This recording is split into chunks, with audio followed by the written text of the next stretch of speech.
desde a pandemia, que nós fizemos uma previsão, eu fiz uma previsão, em vários podcasts eu falei sobre isso, uma previsão de que nós sofreríamos um aumento muito grande de avistamentos do fenômeno OVNI no mundo inteiro. Só que dentro desse crescimento dos avistamentos, estavam embutidos os enganos, os satélites do Starlink, os drones que agora povoam nossos céus. Estariam envolvidas várias componentes e, mesmo assim, proporcionalmente, o número de avistamentos reais aumentaria muito. Mas, junto com isso, eu fiz a previsão de que nos próximos anos nós teríamos um aumento gigantesco de notificações fakes, os falsos positivos da ufologia mundial. Agora estamos falando sobre isso justamente porque essa previsão ela está se concretizando. Tá aparecendo, né, Arthur? Tá parecendo muito fake, né? Muito fake agora dentro da tua previsão, e eu quero puxar já esse assunto contigo. Sobre aquele pessoal lá em cima do morro, lá na Ilha do Mel, no Paraná, cara. Esse é um exemplo do que tu tinha previsto de fake?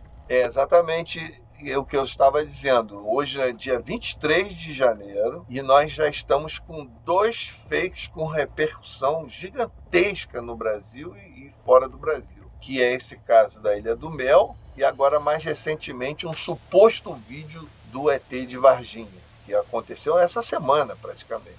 Então é o seguinte, essa questão da Ilha do Mel tem que ser contada a história no contexto total. Primeiro, existe um avistamento idêntico a esse, feito em outro país, que teve uma repercussão muito grande. Não se sabe se é fake ou se é real, mas teve uma repercussão absurda em termos de visualizações em rede social, engajamento digital, essa coisa toda. E aí, por conta desse que foi um sucesso de, vamos dizer assim, de repercussão, viralizou, outros 2 idênticos, com a mesma formatação, com a mesma perspectiva, o mesmo histórico, ou seja, o mesmo enredo, foram apresentados se dizendo em outras localidades, em outros países, outras 2 idênticas, você pode procurar que você vai encontrar. Ou seja, 3 manifestações iguais e que tiveram repercussão gigantesca, e aí me aparece essa 4ª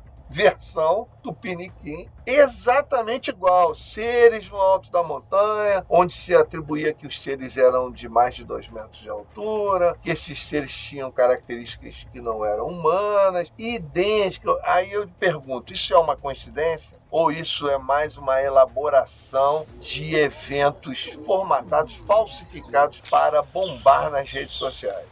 Essa é a grande pergunta que fazemos. O que você acha? Não, muito bem. Só quero levar o pessoal para se inscrever aí, para compartilhar, curtir, mandar comentário. E vocês têm aí um botãozinho também de torne-se membro. Isso é fundamental para nós. Entra no torne-se membro, ali existem as categorias com os valores, com recompensas. Escolhe ali rapidinho, entra ali, não perde muito tempo. A gente conta com vocês para isso também. Drummond, temos perguntas? Temos pergunta, inclusive, sobre o vídeo que viralizou da Ilha do Mel. Sim. Mas antes de eu fazer essa pergunta, eu vou te fazer uma outra pergunta minha.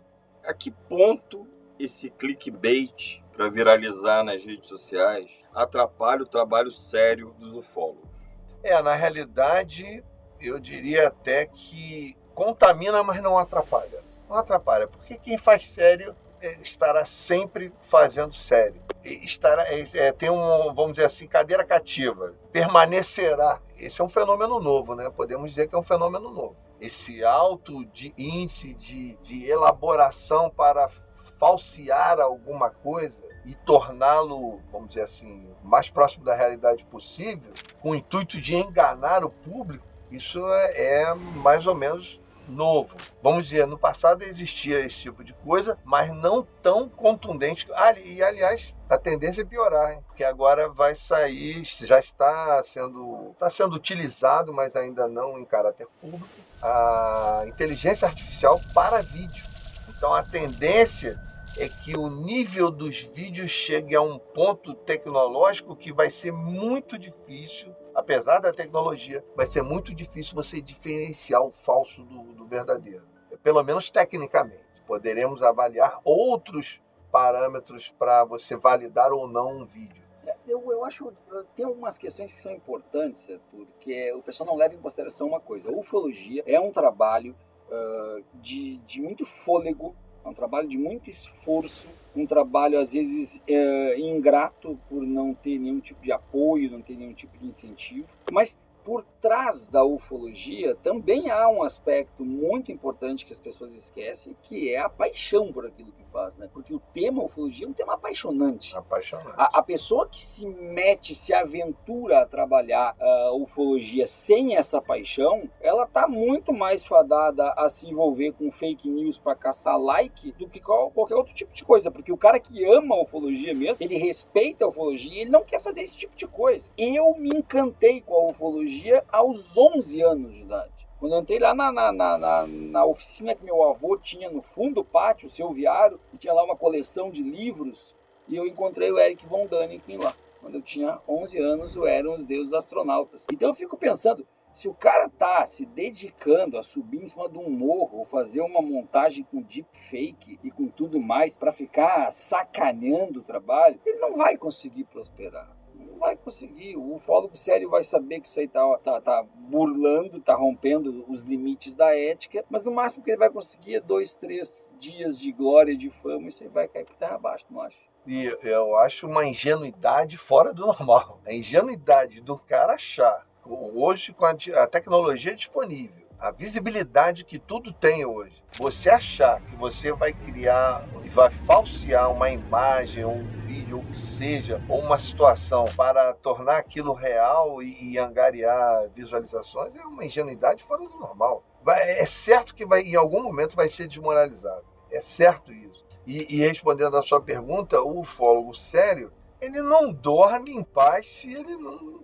estiver apresentando a informação adequada, a informação correta, a informação verdadeira. Não dá para viver num mundo Até porque os ufólogos, de uma maneira geral, são muito críticos e muito exigentes. Às vezes você traz uma coisa boa, que é quente, que você não está querendo falsear, e mesmo assim você sofre muitas críticas e sofre muitas especulações se aquilo é falso ou não. Então, quer dizer, hoje é um mundo de muito debate, de muita crítica, de muita especulação. Então, eu não dormiria em paz se eu estivesse tentando falsear alguma coisa. Eu acho é a característica principal desses caras que tentam trazer os fakes. É a ingenuidade. É a ingenuidade. Drummond? Eu não sei o que me assusta mais, essa quantidade de fakes, ou saber que o Viário já teve 11 anos. Mas vamos seguir. Já tive 11 anos. Então, ainda sobre a Ilha do Mel. A Georgia Lima, nossa membra inscrita aqui no canal, ela diz o seguinte: isso reforça a hipótese da teosofia, que meu avô, estudioso no assunto, dizia que eles são seres intraterrestres. E são seres enormes, com até 5 metros de altura. E uma das passagens internas está localizada em São Lourenço. Existe algo palpável sobre esses seres intraterrenos? Se fala muito extraterrestre, né? Mas intraterrestre? Eu tenho uma opinião muito particular sobre isso. Esse termo intraterreno. No passado se atribuía esse termo a civilizações que viveriam nas profundezas do planeta. Atlântida? Não, Atlântida não, mas no passado se falava sobre a civilização de Hermes. Até da obra do Júlio Verne, né? Viagem ao centro da Terra. Exatamente. Existia essa possibilidade, ela é real, mas eu vejo da seguinte maneira: consigo entender, consigo visualizar a possibilidade real de existirem instalações subterrâneas. Nosso planeta é muito grande, mas dizer que existem civilizações que sempre viveram nos subterrâneos, aí já é outra coisa. Aí já teríamos que, vamos dizer assim, elaborar mais uma hipótese. Agora, por exemplo, dizer que existem seres de 3, 4, 5 metros faz parte da história da ufologia, você falar sobre seres imensos, mas nunca foi... Não existe menor sinal de ser uma possibilidade real. Nunca teve um caso assim que você pode dizer, não? Existem alguns casos de seres grandes, mas nada que se pudesse comprovar de que realmente isso é uma realidade. Essa história de São Lourenço, eu acho que a pessoa pescou isso de uma informação. Existe uma informação. Eu tenho um livro que é da comunidade da eubiose, uma comunidade respeitável, vamos dizer assim, desse lado místico. Nesse livro menciona uma região que, coincidentemente, fica em frente à Serra da Beleza, que é um perímetro de 1.000 quilômetros quadrados, de várias cidades ali do sul de Minas, que a eubiose atribui que seria uma grande base subterrânea. E essa base subterrânea teria saída para 7 cidades daquela região. Entre elas estaria São Tomé das Letras, estaria Aiuruoca, eu sempre esqueço o nome das 7 cidades, Maria da Fé, Monte Verde, se eu não me engano. Eu sempre esqueço, eu nunca guardo o nome dessas 7 cidades. Mas, resumindo, seria uma grande base, teria saída para essas 7 cidades, e essas 7 cidades seriam consideradas as 7 cidades sagradas da eubiose. Eu quero chegar já em São Tomé das Letras logo. Se eu esquecer, tu me avisa, cara. São Tomé das Letras. A questão também é que o Júlio Verne, primeiro que o Júlio Verne foi um escritor fantástico, fora de série, sensacional. Ele criou uma legião de fãs. E mais do que isso, ele criou na época uma espécie de seita, uma espécie de seguidores que levaram a obra dele ficcional a sério, como se aquilo ali fosse obras de grandes revelações. Então ele faz a viagem ao centro da Terra da mesma forma que ele faz o 20.000 léguas submarinas, né? Que ele fantástico. Ele apresenta o Nautilus, né? Pô, eu criança via no Sessão da Tarde esses filmes, né? E tudo mais. Então ele criou essas ideias e inclusive alguns arqueólogos e arqueólogos subaquáticos tentarem em outras épocas comprovar se aquilo que o Verne pensou, se era possível realmente e tal. Então isso criou essas ideias também de seres intraterrenos. Mas indo para São Tomé das Letras, Arthur, eu tenho o máximo respeito por todas as comunidades que de alguma forma cultuam a ufologia, cultuam o misticismo, cultuam a paranormalidade. Mas me parece um pouco forte demais dizer que tem um túnel em São Tomé das Letras, numa gruta que vai até Machu Picchu. Tu acha disso? Isso é uma lenda, né? É uma lenda, ninguém nunca entrou nesse túnel e voltou para comprovar. Né? Até porque ia ser uma viagem longa. Não sei se um dia for feito algum tipo de pesquisa séria, através de acadêmicos que teriam ido lá para verificar, não se sabe. Então, quer dizer, fica na casa da lenda. Agora, é importante lembrar o seguinte, essa tendência natural de civilizações ou instalações a nível subterrâneo, ela é viável, ela é histórica, porque você vê ao longo de milhares de anos aí, a nossa arqueologia veio descobrindo que povos do passado viveram. Então você imagina, por exemplo, na era glacial, se viveram habitantes aqui, qual era a tendência? Ir para os subterrâneos. Isso, inclusive, acontece hoje. No Canadá, hoje, quando as temperaturas chegam, às vezes, a 30 abaixo de zero, lá no Canadá, ou as pessoas saem do país, vão para os Estados Unidos, para outras regiões para passar aquele período, ou vão para baixo da terra. No Canadá existem estações de trem, shopping centers, restaurantes, tudo subterrâneo. A vida no período mais frio da comunidade canadense, a vida passa para os subterrâneos. Então você, por exemplo, todas essas comunidades apocalípticas que vêm criando bunkers pelo mundo inteiro, a nível subterrâneo, tanto para imaginar que possam fugir das guerras nucleares, como possam fugir das catástrofes climáticas, como possam fugir de uma futura era glacial, é sempre para baixo da Terra. A tendência é sempre ir para as profundezas. Então, eu acredito que seja uma mentalidade lógica de proteção, de perpetuação da raça. Se um dia acontecer alguma coisa grave aqui no planeta, a tendência é ir viver nos subterrâneos. Sim. Durante algum tempo viveríamos nos subterrâneos. Então, quer dizer, acho que é uma tendência natural. Isso não quer dizer que... Por isso que eu me incomoda muito essa expressão intraterrenos. Eu prefiro acreditar em instalações subterrâneas para alguma finalidade, mas não que existam populações que sempre viveram nas profundezas. Eu acredito que, não sei até que ponto... Sim, que seriam populações genuinamente intraterrenas, né? Nasceram, criaram e continuam lá embaixo. Essa tese é que eu não acredito. Eu acredito que, por exemplo, eu acredito na possibilidade de que seres que vieram de outros planetas se instalaram aqui em instalações subterrâneas há muitos milênios e por aqui vem se mantendo, vindo e indo sempre nessas instalações. Isso é uma possibilidade que eu acredito seja real. Eu preciso fazer uma provocação no ar aqui, porque o Arthur sabe disso aí também. Olha só, Sérgio Sacani, eu espero que chegue no Sacani isso aqui, tá? Sérgio Sacani. Cara, tu não precisa, Sacani, com todo respeito, tu não precisa no teu Twitter fazer uma postagem gigantesca para provar que o vídeo que vazou de Varginha é fake. Porque os ufólogos sérios estão dizendo... Já fizeram isso.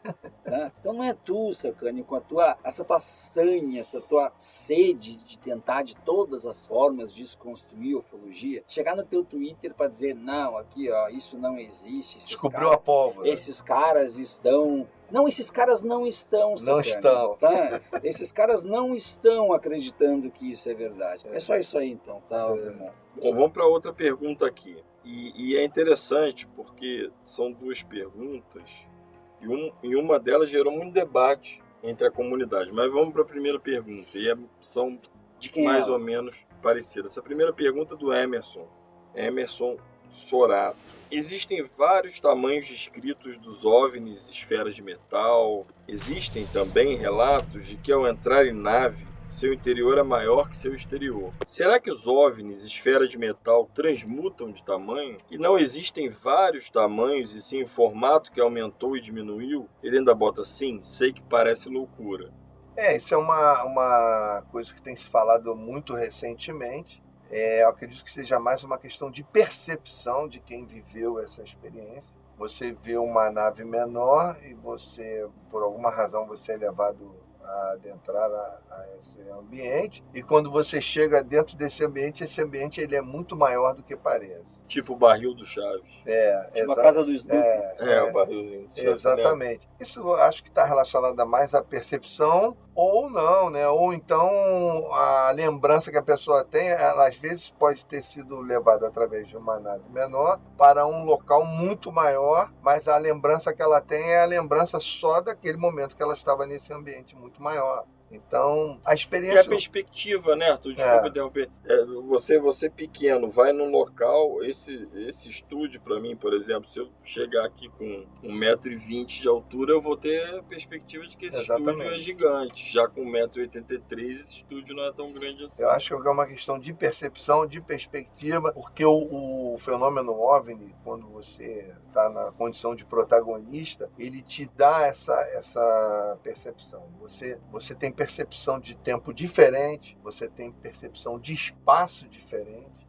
Às vezes o que para você aconteceu em muito tempo é uma coisa que aconteceu em segundos, ou o contrário é verdadeiro também. Às vezes uma coisa que para você foi muito rápido, mas passaram-se horas e você lembra só de alguns flashes daquilo. Então o fenômeno OVNI ele traz essas variáveis aí, esse componente de alteração das percepções de tempo, de espaço. Mas aí tem uma questão que é muito presente nos relatos de abdução e de avistamento, que nem lembro qual é o termo técnico, quando a pessoa tem um hiato de tempo que soma. É o Mission Time. Mission Time, né? Então tem o Mission Time. E eu acho muito interessante quando eu vejo os relatos de pessoas que dizem assim, estava na estrada, andando de carro, e de repente a estrada ficou estranha, ficou tudo meio... Eu já passei por isso. Então, quero te ouvir. Ficou tudo meio claro de noite ou tudo meio escuro de dia, e aí a pessoa, depois que passou disso, tem a impressão de que tudo isso aí durou 15 minutos e descobre que passou 2 horas, 3 horas, 4 horas. Ou outros relatos que a pessoa saiu de casa. Tem um relato que é bem interessante, que 2 irmãos saíram de casa para brincar na rua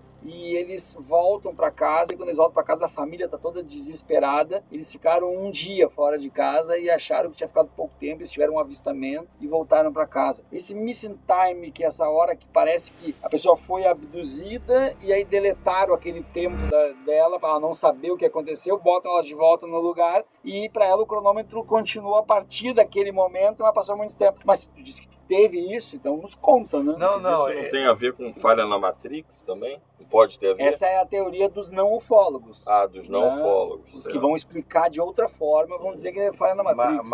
Mas aí, só para enriquecer aqui, mas eu não estou falando da ufologia em si. Uhum. Por exemplo, os não ufólogos. Uhum. Eu vejo um vulto aqui. Uhum. Aí seria uma pessoa que, por falha na Matrix, eu vi. Sim, mas daí não é uma esse questão vulto. de tempo, é uma questão de visão daí, De né? visão. A gente tá sim. falando, tu sai daqui e vai ali na rua. Quando tu chegou na rua, tu viu uma nave. Depois que tu viu uma nave, O tempo passa rápido. tu é abduzido, tu esquece tudo o que aconteceu e te devolvem. Esse tempo levou 3 horas. Aí, por regressões de psicologia e hipnose, conseguem descobrir alguma coisa. Você foi abduzido. Como é que foi contigo? Não, esse que você mencionou é o clássico, né? Missing Time é o clássico da ufologia. É a perda de tempo. É isso que você falou. Você pensa que passaram 20 minutos, passaram 3 horas.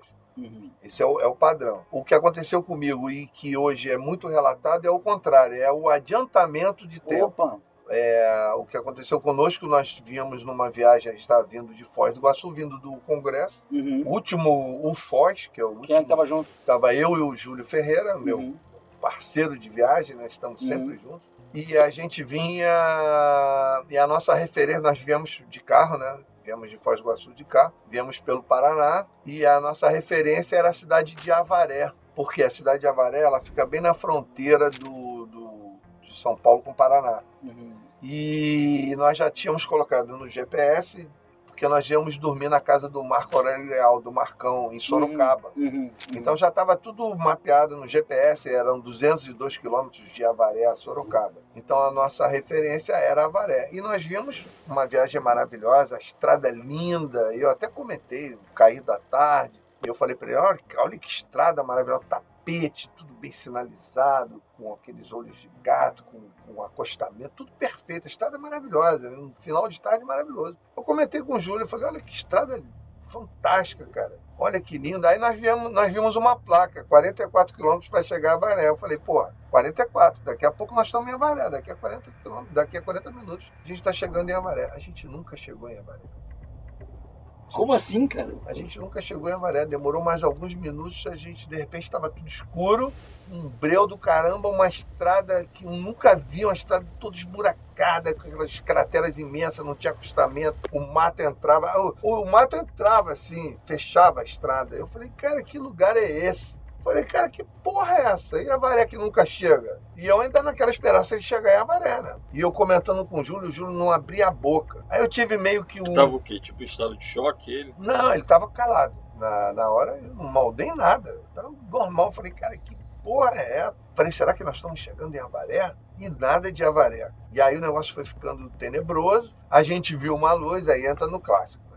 Aí nós vimos uma luz. Achamos que ou era um astro, ou era Júpiter da vida, Vênus, porque estava muito intenso, além do normal, ou seria um avião vindo de frente. E aí nós passamos por trás de umas montanhas e eu falei, quando sair das montanhas a gente vai confirmar se é um avião ou se é um astro normal. Comentei com o Júlio. Passamos das montanhas e não tinha nada lá, nem astro, E nem Avaré. e nada de chegar a Avaré. E desde então, desde a placa, eu já estava monitorando o relógio do carro, porque eu calculei que 40 minutos estaríamos em Avaré, e nada de chegar a Avaré. E, cara, aí o negócio foi ficando tenso, a gente trafegando, eu morrendo de medo, porque os buracos faziam falésias no asfalto. Eu imaginando que ia cair num buraco daquele e rasgar o pneu, e a gente não tinha aonde trocar o pneu, porque não tinha acostamento. E aí nós começamos a observar o seguinte, não passava carro na estrada, só passava caminhão de meia em meia hora em comboio. Aí nós começamos a monitorar que quando passávamos os caminhões, passava 5, 6 de uma vez só, e depois ficava muito tempo sem passar nada. E eles faziam alguma sinalização para vocês? Nada, normal. E eu falei, cara, que lugar é esse? Depois de 1h30 nós vimos um posto de gasolina. Mas era um posto daqueles de filme americano. Filme americano. Só tinha bomba, não tinha cor, não tinha nome, não tinha nada, e tinha um camarada lá. E aí nós encostamos, eu encostei o carro, fui lá no cara, encostei o carro e falei, meu amigo, nós estávamos indo para Avaré. Aí o cara começou a rir. Eu falei, o senhor tá rindo de quê? Ele falou, Avaré já ficou para mais de 100 quilômetros para trás. Eu falei, onde é que nós estamos? Aí ele falou, vocês estão em Angatuba. Angatuba, detalhe, não pegava GPS, não tinha sinal de absolutamente nada. Aí eu fui no bom e velho mapa de papel, abri o mapa de papel, botamos a luz, falei, cara, Angatuba. Aí que eu vi que nós estávamos numa estrada completamente diferente de que aquela estrada maravilhosa que a gente tinha vindo para chegar em Avaré. E já estávamos 38 quilômetros ou 37 quilômetros além de Avaré, por fora de Avaré. Vocês entraram num trevo, em alguma coisa? Não esse foi o detalhe, não entramos em trevo, não pegamos retorno, não pegamos atalho, não pegamos nada. Será que não pode também ter sido Sete Além? Não, essa é uma história boa para Sete Além. Aí o que acontece? Detalhe importante, quando nós paramos no posto, eu estava com náusea, os olhos vermelhos, dor de cabeça. O Júlio também estava com muita dor O de Júlio cabeça. calado. O Júlio calado a viagem inteira. E eu já estava, passando mal mesmo. E aí eu falei para ele, cara, a gente deve ter pego um atalho sem querer. E sigamos em frente. Aí eu falei, nós estamos indo para Sorocaba. O cara falou, Sorocaba está aqui, 60 quilômetros. Eu falei, porra é essa? Aí também não valorizamos muito, não. Vamos embora, já valeu sair daquele estresse, porque essa 1h30 foi um estresse absurdo, né? Essa estrada horrorosa. Já valorizamos de chegar em Sorocaba. Quando nós chegamos em Sorocaba, não falamos nada pro Marcão. O Marcão olhou pra nossa cara, falou, vocês estão esquisitos pra cacete. E a gente também nem se animou e não contamos nada pra ele. Não falamos nada. Só no dia seguinte é que, detalhe, a gasolina não baixou o que tinha que baixar. Pelas nossas contas, deveria ter baixado muito mais. Baixou, mas não baixou o tanto que a gente imaginou que tinha que baixar. E aí, no dia seguinte, peraí, vamos sentar e vamos fazer as contas. Aí fomos olhar o GPS, fomos olhar o mapa, fomos olhar essa estrada que nós pegamos. E aí, o que eu pensei que era um atalho, não era um atalho. A gente rodou 30 e poucos quilômetros a mais. E aí, fizemos todas as contas. Sabe o que as contas nos revelaram? Nós rodamos 223 quilômetros em 1h30. Isso não pode acontecer. Não, isso não existe. Só se nós estivéssemos andando a 180 quilômetros por hora. De média. De média. Então, em rua esburacada.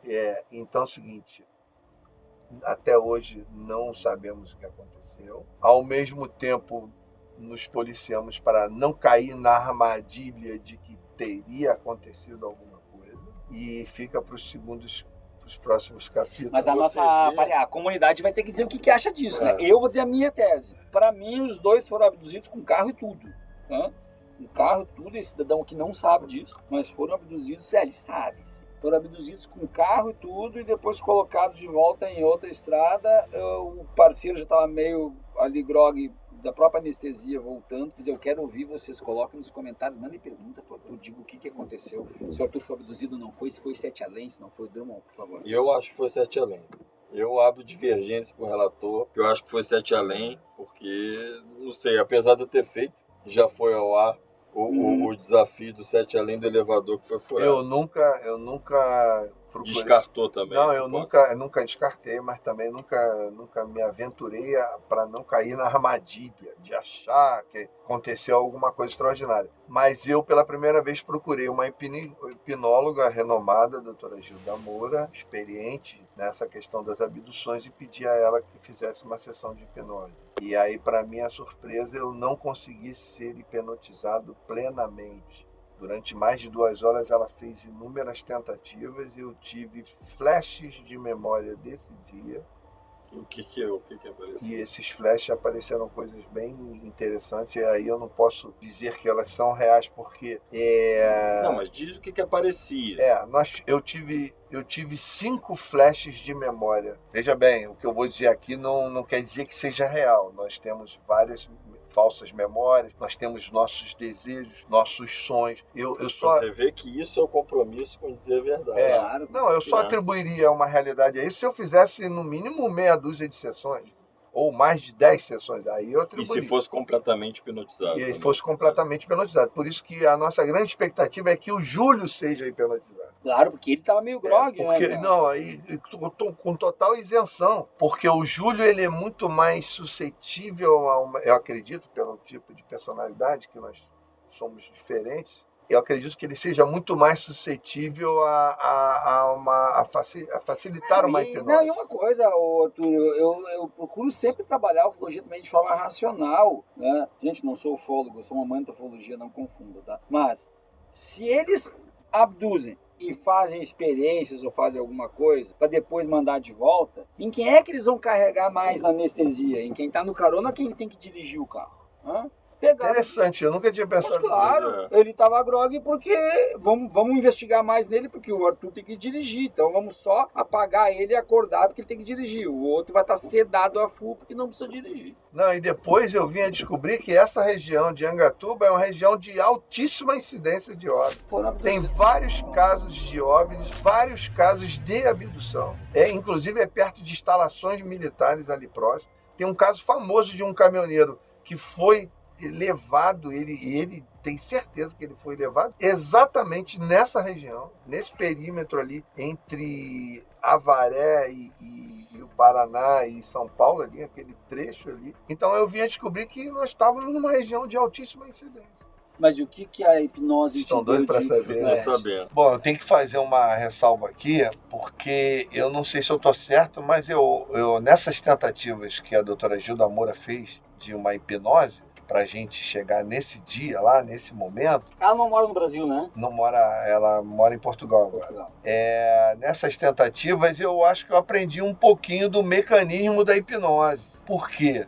Porque me pareceu um mecanismo meio parecido com a meditação. A meditação você tem que relaxar e deixar fluir, né, para você se concentrar. E na hipnose me pareceu muito, muito igual. Por quê? Porque quando veio esses flashes de memória, aí aquilo gerava uma imagem mental. Quando vinha aquela imagem, você se entusiasmava, porque era uma imagem incrível, e aí você racionalizava em cima. À medida que você racionaliza, ela some. Você acorda, é como se eu acordava. Então, fizemos a primeira tentativa e veio o primeiro flash de memória. Primeiro flash. Qual era o primeiro flash? Naquele lugar, naquela estrada horrorosa, na escuridão, eu e o Júlio dentro do carro. Eu cheguei a olhar para ele estava na dele, sóbrio, não falava absolutamente nada. Nós estávamos naquele lugar e em frente ao carro, o carro estava parado. Em frente o carro na mata, assim, na escuridão. O carro parado. Parecia estar parado, era a lembrança que eu tinha. Eu visualizei uma silhueta de uma coisa negra, que parecia uma asa de parapente, aquele formato de asa de parapente. E por que dava para visualizar essa silhueta? Porque de baixo emanava uma luz bem tênue, bem sutil, azulada, e aí essa mínima luz permitia que visualizasse a silhueta desse objeto que parecia um parapente. E aí aconteceu esse mecanismo que eu mencionei aqui. Quando eu visualizei aquilo, ai, que maneiro! Porra! Aí, tum! Apagou. Eu acordei.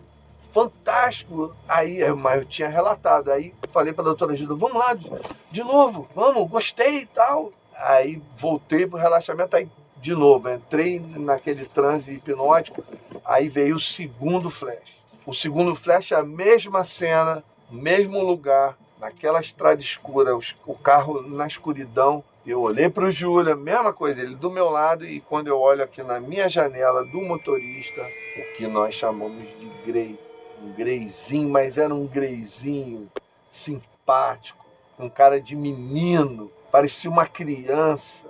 Estresse zero, medo zero. Foi olhar e se regozijar com aquela figurinha simpática me olhando aqui no vidro e um outro que dava para ver pelo para-brisa na direção do pneu da frente ali, no capô do carro ali.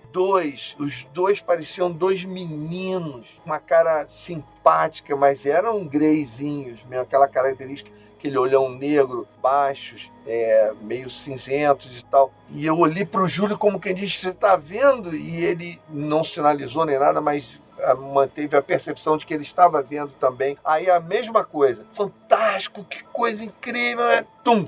Racionalizou, apaga. Aí apagou, aí voltei do transe, de novo. Aí terceiro flash, foram 5 ao todo. Terceiro flash, esse foi sinistro. Assim, mas medo zero.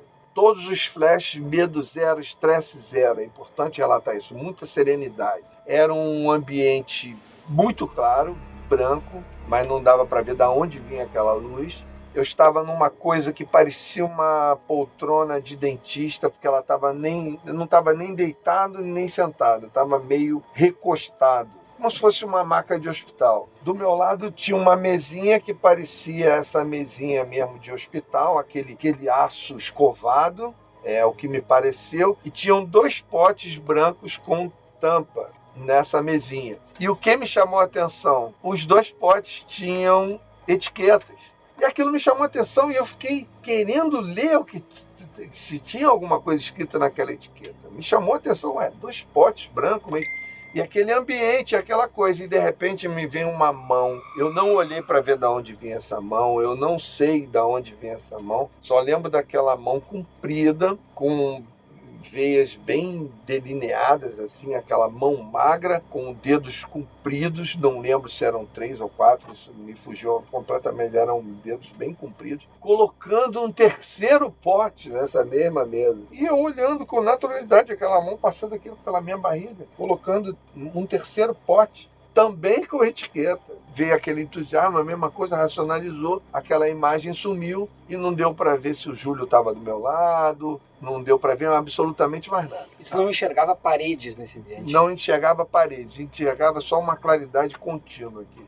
Clareava o ambiente inteiro, não enxergava luz, não enxergava nada. Bom, aí teve o 4º flash de memória. Era um corredor comprido, muito claro, e ao fundo um grupo de pessoas que eu não sei se eram pessoas, se eram seres, o que eram. Mas tinham pessoas de pelo menos 3 tamanhos.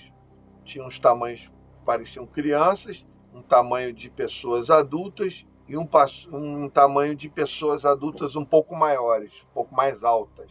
E todos vestiam branco. Então era como se eu estivesse andando naquele corredor, aquelas pessoas lá ao fundo, como se eu estivesse indo na direção delas, mas não dava para ver se eram pessoas, me pareceu pessoas, mas não dava para ver se eram pessoas ou se eram alguns seres, alguma coisa assim. Esse mais alto era o quê? 3 metros de altura? Não, pessoas de 1,90 m, 2 metros de altura no máximo, pessoas altas dentro do padrão humano. E você estava caminhando. E é como se eu estivesse naquele corredor vendo aquela cena daquelas pessoas ao fundo, como se eu estivesse indo em direção a ele. E também não enxergou teu amigo. E mais uma vez não via o Júlio. Esse foi o 4º flash. Aí é aquela mesma coisa. Que bacana, racionalizou, apaga tudo. E aí no 5º flash, que aí encerrou a tentativa de hipnose, era um local com uma arquitetura diferente, como se fosse um prédio. Me lembrou escolas da infância, que eu estudei em escolas com arquitetura moderna. Então me lembrou, parecia um lugar como se fosse uma universidade, como se fosse um colégio, uma coisa que tinha uma arquitetura diferente. Um prédio com uma arquitetura bem diferente. Aquilo me chamou a atenção. E na época a doutora Gilda até confundiu com a impressão que eu tive do posto de gasolina. O tal posto de gasolina que a gente parou. Ela achou que eu havia confundido.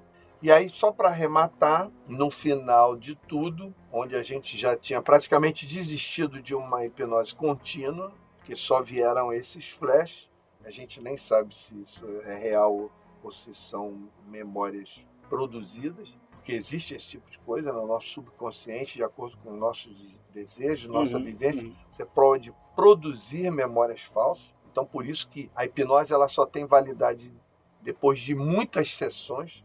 Aí você pode validar e dizer, não, realmente eu vivi essa experiência. Então, isso ainda fica na casa da dúvida, mas é o que aconteceu. A doutora Gilda chegou e falou, bom, vamos encerrar por aqui esse capítulo, nesse local, mas eu queria falar da Serra da Beleza. O que é a primeira coisa que te vem à cabeça quando se fala de Serra da Beleza? E aí, pasme, no dia que eu relatei já aqui num programa que eu e Júlio tivemos uma experiência, que nós vimos um objeto, uma luz imensa que danificou a máquina, que nos trouxe problemas nos olhos e tudo mais. Nesse dia, a gente falhou de não ter ficado lá. Porque se nós ficássemos na montanha, ainda era cedo, eram umas 10 horas da noite, tudo começou às 9h30 e, enfim, no final de tudo, depois da gente conversar muito sobre tudo que aconteceu, aquela euforia, aquela excitação daquele momento, a gente deveria ter ficado lá, que a gente poderia ainda ter tido outras experiências na mesma noite com aqueles mesmos camaradas que estavam lá. Mas nós não fizemos isso. Nós nos demos por satisfeitos e resolvemos ir embora. Eu falei, não, agora eu quero comer uma nave-mãe de mussarela, tomar uma cerveja, contar isso para alguém. Você fica tão excitado e tão entusiasmado que você quer comentar isso com alguém. E aí nós resolvemos ir embora. Foi uma falha, mas nós resolvemos ir embora. E na hora que nós estávamos indo embora de carro, saindo da fazenda, nós paramos o carro, o Júlio desceu, abriu a porteira para eu passar. Quando ele abriu a porteira que eu fui passar, o carro recebeu um tranco, parecia como se tivesse sido abalroado por um outro veículo, um tranco mesmo, um estrondo, um barulho, e o carro, o tranco foi tão forte que as duas rodas da frente saíram do chão, bateram assim. E eu dentro do carro, que isso? E o Júlio do lado de fora, que isso? E a gente não sabia o que aconteceu, um estrondo, um barulho, um solavanco, as duas rodas levantaram e tal. E aí quando ela perguntou, o que te lembra da Serra da Beleza? Aí veio exatamente aquela memória daquele momento do carro recebendo o solavanco. Só que aí na memória, o carro não estava recebendo o solavanco. O carro estava sendo devolvido ao solo. Estou falando que as tuas abduções é com o carro? É como se o carro estivesse sendo recolocado no chão. E aí ficou a dúvida, será que aquela memória do dia da porteira me remeteu àquele lugar? Ou será que aquele lugar era uma memória idêntica? Ou nenhuma das duas era verdadeira? Como se poderia decifrar isso? Até hoje nós não sabemos. E ficou essa impressão, e hoje a expectativa é de que o Júlio seja hipnotizado para buscar esse mesmo momento, para ver o que o Júlio vai relatar. Talvez ele... E a gente espera muito esclareça que o Júlio definitivamente. seja, eu ia dizer abduzido, eu acho que ele já foi, que ele seja hipnotizado para que a gente tenha a resposta disso aí, porque ficou muito claro para mim, né? O Júlio, para mim, é o cara que apagaram mais para fazer mais experiências. Era isso, Drummond. Tem uma última questão que permeou vários comentários. Só um adendo, é importante que eu diga, essa é uma experiência pessoal, eu nunca me arrisquei a falar em público, é a segunda vez que eu estou falando em público, eu falei num podcast de áudio, contei essa história, e estou falando agora aqui. Eu precavi em não me submeter à possibilidade de cair numa armadilha de achar que nós fomos abduzidos. Isso quem vai dizer é o público, é os comentários que vão dizer. E também se tiver alguém aí que lida com hipnose, que faz hipnose, etc, também pode mandar a sua impressão, a sua explicação sobre isso. E já aproveita e se inscreve, evidentemente, se torna membro e apoia o canal Drummond. E também pode mandar a experiência para contato@arquivoestranho.com, tá? contato@arquivoestranho.com. A última pergunta desse programa, Arthur. Quando a gente gravou aquele vídeo que eu te fiz uma pergunta, por que os discos voadores caem, surgiu, até o Viário brincava muito comigo, porque surgiram várias pessoas falando, de repente eles entram, são grupos rivais, entram em guerra e pode ser... Eu vi esses comentários, Você viu vários comentários, várias hipóteses. Várias hipóteses. O que você acha disso? Você acha que pode ser que eles não sejam tão rivais, que entrem em guerra exatamente aqui no nosso planeta e caiam? A título de especulação, todas essas possibilidades são possíveis. O Rony, por exemplo, ele tem uma tese de que em alguns desses casos essas naves foram colocadas em queda propositadamente, para que nós tenhamos a nossa atenção direcionada para a tecnologia, para favorecer uma certa evolução tecnológica, é uma possibilidade também. Essa possibilidade existe uma corrente da ufologia que acha que existem ETs maus e ETs bons. E de que existiria uma disputa, vamos dizer assim, cósmica, planetária ou estelar, sobre determinadas circunstâncias, por exemplo, alguma coisa que o nosso planeta oferece, que eu acredito que seja a vida. É importante dizer, o planeta Terra é a maior quantidade, a maior diversidade de vida em longas distâncias pelo cosmos. Dentro do nosso sistema solar, não tenha dúvida, é a maior quantidade de diversidade de vida. Para fora do sistema solar, para longas distâncias para dentro da galáxia, também. Tanto é que vem se descobrindo exoplanetas, possibilidades de vida idêntica à que nós temos aqui na Terra. Mas uma distância muito grande. Exatamente. Um dado acadêmico é de que nós somos mais de 30 milhões de espécies de vida e a nossa biologia não cadastrou nem 10% disso. E isso a nível planetário, fora o mar, né? E a quantidade de vida que a gente desconhece completamente. Então é possível você especular uma possibilidade viável de que existam seres que estão interessados e outros não, e que possa haver um embate. Aí vamos entrar na área da ficção, né?